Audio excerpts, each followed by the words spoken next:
Antes de que terminara el 2009, ya el ciudadano común, el de a pie como se le puede llamar, pues sabía que este 2010 iba a ser muy complejo.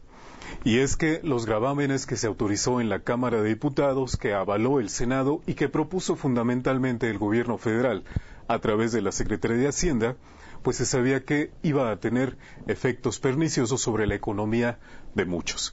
Hay que decir que apenas fueron los primeros días del 2010 y supimos que había aumentado ya la gasolina una vez más, a pesar de que el gobierno se había comprometido, por ejemplo, que en 2009 no volvería a aumentar, pues antes de entrar al 2010 tuvo 2 incrementos en su precio en el caso de la gasolina magna.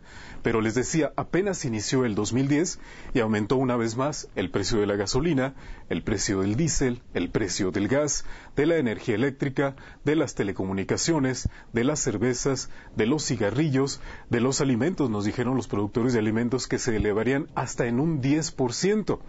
Pero también están los impuestos para los hombres que generan los empleos en el país, además de diversos servicios que ofrece el gobierno a través, por ejemplo, de los trámites y de los derechos que los ciudadanos tienen que pagar.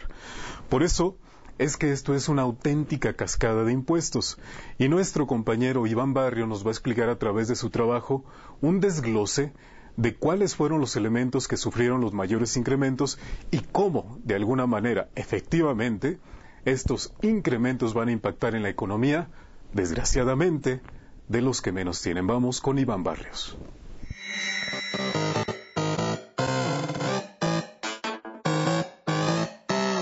Sin lugar a dudas que los buenos deseos del pueblo mexicano para el 2010 quedaron prácticamente como eso, solo deseos, ya que la clase política en el país desde el año pasado había determinado la suerte de los mexicanos para el año en que se conmemorará el centenario de la Revolución y el bicentenario de la Independencia de México. El alza de impuestos y el incremento de los hidrocarburos en territorio mexicano desencadenaron una cascada de aumentos en los precios de los productos de la canasta básica y, por supuesto, un duro golpe para la ya de por sí vapuleada economía familiar. Conviene desglosar por área económica los aumentos que la clase política otorgó a los empresarios, comerciantes y consumidores para el 2010. En el ámbito empresarial, son varios los ejes que aumentaron la carga fiscal para los hombres de negocios y las personas que pagan impuestos.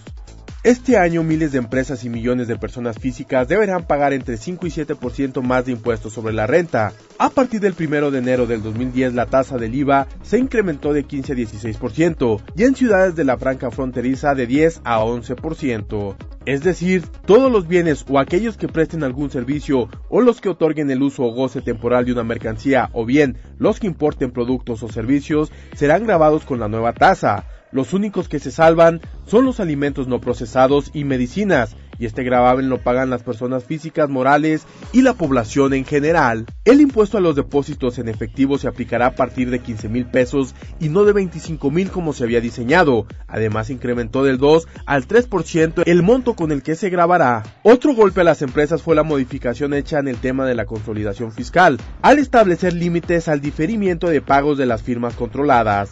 Las compañías que tengan pendientes créditos o deudas fiscales desde 2004 deberán pagar en el siguiente año y el próximo 25% del impuesto diferido, 20% para el 2012 y 15% los 2 siguientes años, de manera tal que los créditos fiscales se liquidarán a más tardar en 10 años. Esta será la realidad fiscal de los empresarios y personas físicas que reportan ingresos al fisco.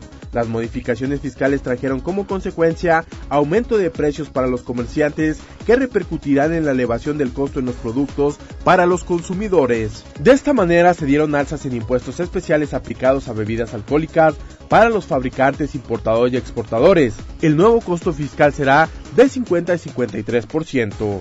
Los cigarrillos podrían aumentar su precio hasta 2 pesos, esto sin tomar en cuenta el incremento que se dio días antes de finalizar el 2009, que fue por el orden de los 2 pesos. Las medidas fiscales para las cerveceras dictan un incremento del 25 a 26.5% en el impuesto a estas bebidas embriagantes. Por último, las alzas a bienes y servicios del sector público que son directas y sin intermediarios al bolsillo de los mexicanos son: el precio del gas LP se incrementó tras un año de congelamiento, al pasar de 9.15 a 9.31 pesos por kilogramo. Las tarifas eléctricas para los usuarios domésticos crecerán 4% en el año. El precio de las gasolinas, que es factor determinante para la variación de precios de los productos y servicios en el país, hasta el momento están tasados en la siguiente forma: El precio de la gasolina magna está en 7.88 pesos por litro, el precio de la gasolina premium en 9.66 y el precio del diésel en 8.24 pesos. Aquí hay que señalar que las gasolinas mantendrán su tendencia alcista, ya que el gobierno pretende igualar los precios de las gasolinas con el vecino país. Por otro lado, a semana de que arrancó el año, los precios del azúcar, maíz, verduras y frutas se incrementaron hasta en un 30% en algunos lugares del país, a partir del incremento en la gasolina que, como se dijo, se prolongará durante los próximos 12 meses. Así pues, con estos aumentos en impuestos y el aumento de precios en productos y servicios, los mexicanos tendrán que sobrevivir en el 2010, cuando el salario mínimo creció en Durango solo 4.8%, o sea 2 pesos con 66 centavos, por lo cual una familia deberá sobrevivir al día con solo 59 pesos.